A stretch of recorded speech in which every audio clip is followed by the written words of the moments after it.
సంఘము క్షేమాభివృద్ధి చెందుడుగాని అక్కడ రాయబడి ఉంటది. అంటే క్రీస్తు శరీరం బలహీనం అయిపోయింది, అవునా కదా? ఏమైపోయింది తెలుసా? పక్షవాతం వచ్చింది. ఆ చెయ్యి ఎవరో కాదు, నువ్వు నేనే. ఏసే శిరస్సు అయితే మన అందరం అవయవాలుగా ఏమన్నా సంఘానికి ఉన్నాం కదా. ఇప్పుడు చెయ్యి పక్షవాతం వచ్చింది, పని చేయట్లేదు, ఆ చెయ్యి నువ్వు నేనే. కాలుకు పక్షవాతం వచ్చింది, పని చేయట్లేదు, ఆ కాలు నువ్వు నేనే. అయితే ఇది క్షేమం జరగటానికి ఏం జరిగిందని తెలుసా?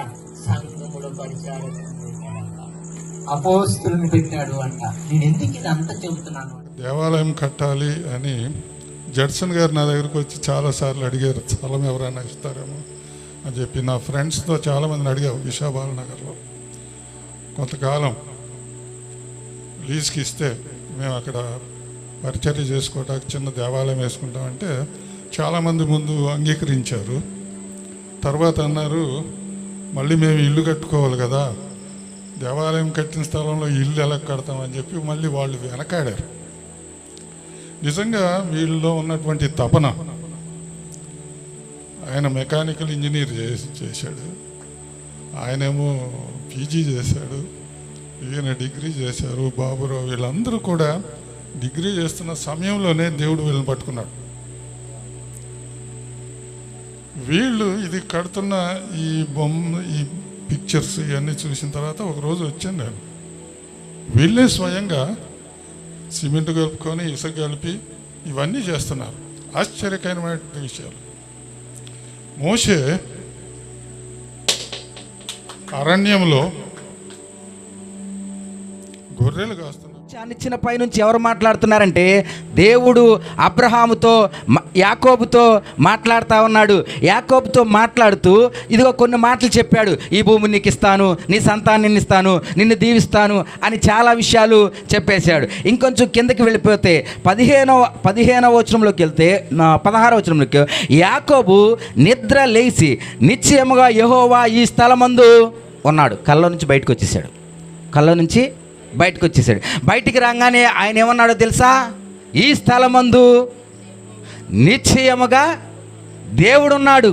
తర్వాత అది నాకు తెలియకపోయిననుకొని భయపడి, ఈ స్థలము ఎంతో భయంకరము, ఇది దేవుని మందిరమే. అప్పటి వరకు ఏ దేవుడు మీరు ఏడవగానే, మీరు మొర్ర పెట్టగానే ఎంత సమీపముగా మీ మొర్రని, మీ గోడిని, మీ బాధని వినే దేవుడు ఎవరున్నారు చెప్పండి? అందుకే దేవునికి ఉన్న మరొక పేరు ఏంటంటే సజీవుడు. సజీవుడు చూడగలడు, సజీవుడు వినగలడు, సజీవుడు మాట్లాడగలడు, సజీవుడు ఏదైనా సహాయం చేయగలడు. సజీవుడు అనే మాటకి అర్థం అది.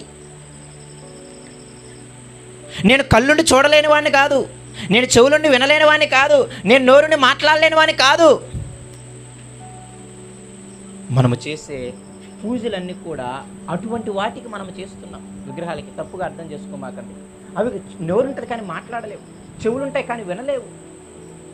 అవన్నీ నేనేమంటాను అంటే, మీరు అందరితో పాటు గుంపులో గోవిందగా వెళ్ళటం వల్ల సంతృప్తి పడుతున్నారు, కానీ నిజమైన సంతృప్తి మీరు హృదయానికి దొరకదు. ఎందుకంటే సమాధానానికి కర్త యేసయ్యే, విశ్రాంతి యేసయ్య దగ్గరే దొరుకుద్ది. కాబట్టి కంపల్సరీగా ఇంకెక్కడ దొరుకుద్ది అంటే నమ్మడానికి లేదు. ఒకవేళ దొరుకుద్దని మీరు వెళ్ళినా సరే, నేను మళ్ళీ అంటాను, అది తాత్కాలికమైన సంతృప్తి మాత్రమే. నేను మళ్ళీ చెబుతున్నాను, ఎంత గొప్ప దేవుడు ఈ భూమి మీద ఎవరు లేరంట. నేను మళ్ళీ చెబుతున్నాను, ఆయన అంత సవాలు వేసి అడుగుతున్నాడు, ఇజ్రాయేల్ జనాంగమా, మీరు మొర్ర పెట్టినప్పుడల్లా మీ మొర్రని విని మీ కన్నిటిని చూచి మీ బాధను తీర్చే సమీపంగా ఉన్న దేవుడు ఏ దేవుడు ఉన్నాడు చెప్పండి? నేను తప్ప అన్నాడు. రెండో మాట చూడండి ఏమంటున్నాడు?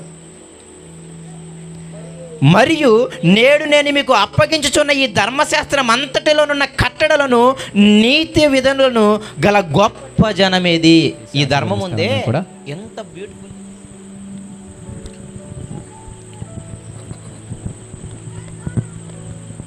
ప్రార్థన చేసుకున్నాం. మహోన్నతులను మహాశక్తిమంతులైన దేవ, ప్రేమ కలిగిన మా తండ్రి, ఈ సాయంత్రం సమయంలో ప్రభా ఇక సేవకులను ఏర్పాటు చేసుకొని ఈ మారుమూల ప్రాంతంలో కూడా ఇక పరిచర్య ధర్మాన్ని జరిగించడానికి ఏర్పాటు చేసిన ఈ మందిరం కొరకే నీకు వందనాలు చెల్లిస్తున్నాం ప్రభా. బిడ్డలు నీకు సేవకులు అనేక విషయాలు మాట్లాడారు. అవన్నీ కూడా మా మనసులో నాటుకొని ప్రభా మేము ఎల్లప్పుడూ నీ పరిశుద్ధ సంఘంలో మేము సహవాసం కలిగి ఉండి ఈ మందిరంలో కూడుకుంటకును ఇదిగో ప్రభా నీకు ప్రియమైన బిడ్డలుగా ఉండి ఎల్లప్పుడూ నేను మరి నీలో జీవించే భాగ్యం మాకు అనుగ్రహించమని మేము ప్రార్థిస్తున్నాం. మా సంఘంలో ప్రభా కావాల్సిన ప్రతి అవసరత తీర్చుతున్నాను నీకు వందనాలు. ఇక సేవకుల్ని ఆత్మశక్తి బలపరిచి బలముగా వాడుకుంటున్నందుకే నీకు వందనాలు. దీనిలో ఉన్న ప్రతి సంఘ బిడ్డలందరూ కూడా దీవించము, ఆస్వాదించము. వారి వారి అవసరం ప్రకారం సహాయం చేస్తున్నాను నీకు వందనములు. దేవా, ఈ సంఘము ఒక పెద్ద సంఘముగా ఏర్పడటం కూడా నీ కృప అనుగ్రహించమని ప్రభా నీకు సత్యమైన మార్గంలో జీవించటకు ప్రతి వారికి కావాల్సిన జ్ఞానమును ధైర్యమును అనుగ్రహించమని ఆత్మ నడిపింపు దయచేయమని ఈ కార్యక్రమం అంతా కూడా నీ మహిమదం జరిగించినందుకు నీకు వందనాలు చెల్లిస్తూ బిడ్డలందరూ కూడా దీవించి ఆస్వాదించి కాపాడమని మా ప్రభువుని యేసుక్రీస్తు వారిని నేను వేడుకొంచున్నాము. చాలా అమూల్యమైన మాటలు మరి మీరు విన్నారు.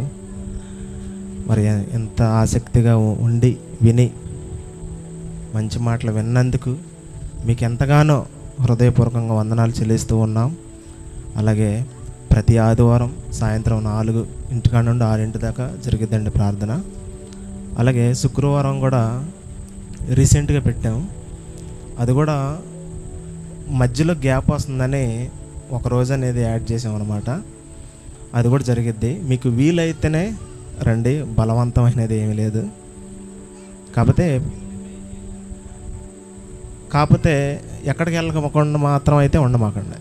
ఎక్కడికైనా ఒకసాటన్నా దేవుని మందిరానికి వెళ్ళడం అనేది చాలా మంచిది. అది ఒక రోజు గడిపితే 1000 రోజులు గడిపినట్టని మన బైబిల్ సెలవిస్తూ ఉంది. అందుకని దేవుని సన్నిధి చాలా విలువైనది, దేవుని మాటలు చాలా ముఖ్యమైనవి. అవి మనం ఈ భూమి మీద బ్రతికినంత కాలం మాత్రం చాలా అమూల్యమైన మాటలు. మనం ఎప్పుడైతే ఈ భూమిని విడిచి వెళ్ళిపోతామో ఆ మాటల విలువ, ఆ యొక్క మాటలలో ఉన్న శ్రేష్టత ఏంటో అప్పుడు మనకు అర్థమైద్ది. సో ప్రతి ఒక్కరూ ఒక చిన్న ప్రేమ విందుని మరి ఏర్పాటు చేసాం మా సంఘం తరపున. అది స్వీకరించి వెళ్ళవలసిందిగా ప్రభు